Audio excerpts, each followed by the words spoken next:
সৰ্বপ্ৰথমে মই মাননীয় মুখ্যমন্ত্ৰী ডক্টৰ হিমন্ত বিশ্ব শৰ্মা ডাঙৰীয়াক মই মোৰ ফালৰ পৰা মই বিশেষভাৱে ধন্যবাদ জ্ঞাপন কৰিছোঁ।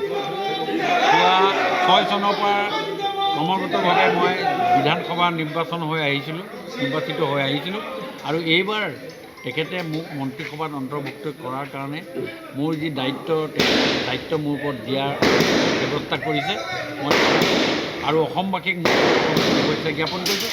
বিশেষকৈ ডিব্ৰুগড়বাসী ৰাইজে মনৰ আশা আছিলে মোৰ নেতৃত্ব পোৱাত সেইটো সম্পূৰ্ণ কৰাৰ কাৰণে তেখেতকো ধন্যবাদ দিছোঁ। ডিব্ৰুগড়বাসী ৰাইজক মই প্ৰতিশ্ৰুতি দিছোঁ মোৰ যিখিনি কৰণীয় আন্তঃবাসী কাম সেই কাম কৰাৰ ক্ষেত্ৰত মই কোনো ধৰণে হেৰি নকৰোঁ আৰু অসমৰ প্ৰতি থকা দায়িত্ব সেই দায়িত্ব সুচাৰুৰূপে মই পালন কৰাৰ প্ৰচেষ্টা। ছাৰ, এতিয়া দায়িত্ব বাঢ়িছে ডিব্ৰুগড়ত আপুনি যথেষ্ট সক্ৰিয় হৈ থাকে, এইখিনি সময়ত দায়িত্ব যথেষ্ট বাঢ়িছে, ৰাজ্যিক পৰ্যায়ৰ দায়িত্ব মন্ত্ৰীটো অলপ কিছু 100% সময়টো দিব পাৰিম, কিন্তু মই আপোনাক প্ৰতিশ্ৰুতি দিছোঁ থকা সময়খিনিত মই এনেই বহি নাথাকোঁ।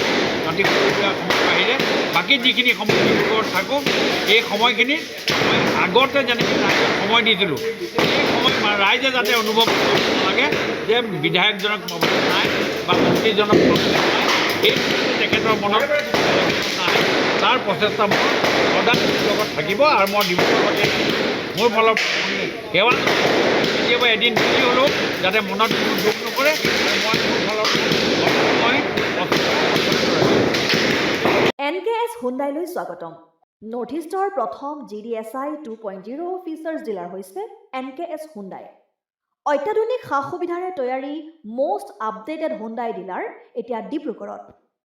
আমাৰ NKS হুণ্ডাই ডিলাৰত open sales consulted room, customer ৰুমৰ লগতে পুৰণি গাড়ীৰ এক্সচেঞ্জ ফেচিলিটিও ৰখা হৈছে।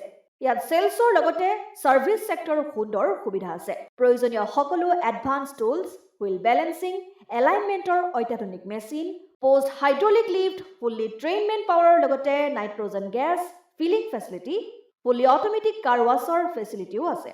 লগতে NKS হুণ্ডাই ডিলাৰে কাষ্টমাৰসকলৰ সুবিধাৰ্থে মোবাইল ছাৰ্ভিচ ভেনৰো ব্যৱস্থা ৰাখিছে, য'ত হাইড্ৰলিক লিফ্ট, ৱাশ্বিং facility, wheel balancing, tyre pressure check কৰাৰ লগতে বহুখিনি সুবিধাই উপলব্ধ আছে।